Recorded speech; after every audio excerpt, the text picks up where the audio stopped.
Join us for today's adventure into the land of the trembling earth, the Okefenokee Swamp.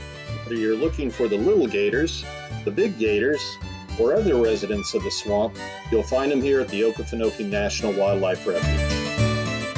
Access to the park is via Georgia North 177, which is just about a half-mile south of Fargo, Georgia. Activities include camping, hiking, stargazing, which is phenomenal due to the remote location, and my favorite, exploring the park by water. For today's trip, we're going to start at the Visitor Center, number 1 on the map, and go to Billy's Island, which is number 7, a trip of about 2 miles. To get to Billy's Island, you can either take a tour, rent a canoe or motorized boat, or bring your own. Which is what I decided to do. Just remember, if your motor is over 10 horsepower, you'll need to take the propeller off and leave it in your vehicle and use either a paddle or electric power to navigate the waters. So now it's time to enjoy the trip.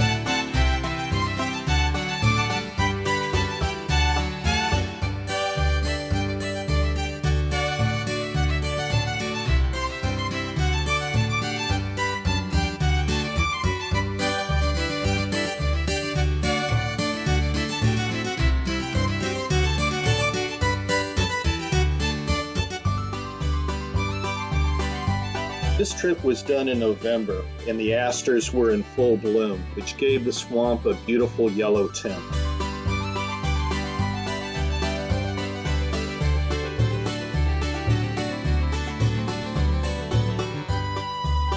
If you keep a sharp eye out, you'll be able to see wild animals like these deer cruising the shoreline.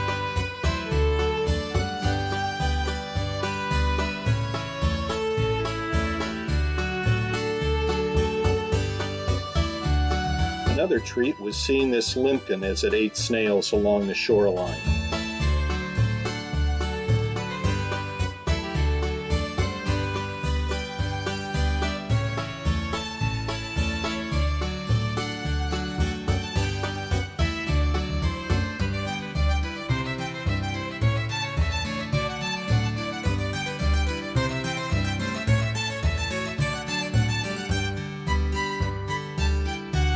Gators were everywhere, but were very well behaved.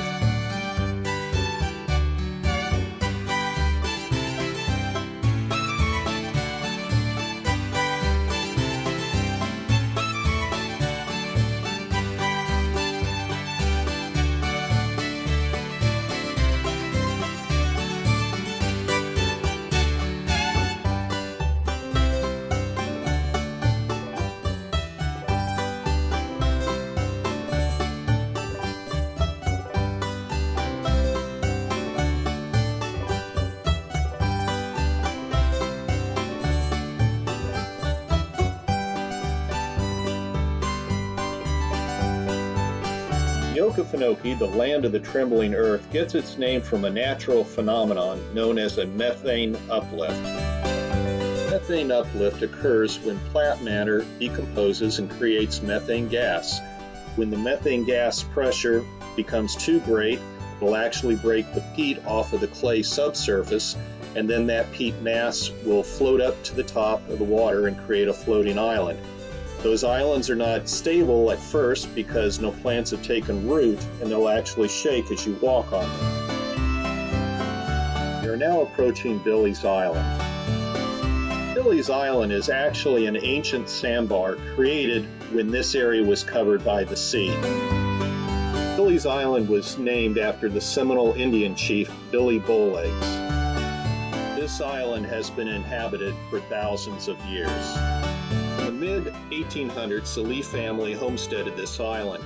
In 1930, a large timber and turpentine operation took over. The timber operations brought in hundreds of people, along with homes, schools, and churches.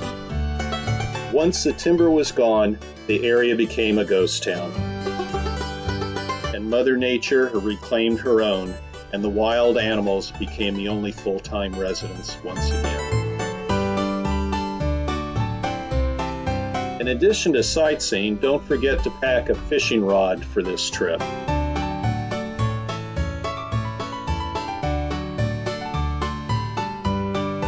Well, that's a wrap for this trip.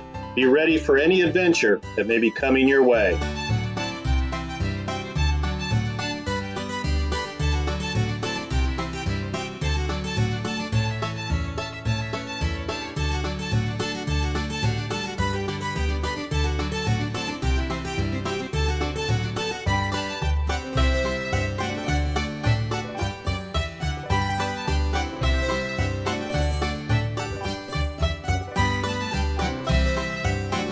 Need full hookups, Griffiths Camp is located right outside the park. After building up your appetite in the swamp, be sure and stop by the Swanee River Cafe in Fargo, Georgia to enjoy local delicacies like quail. Being you're out here already, be sure to enjoy some world-class stargazing, so be sure to bring your telescope.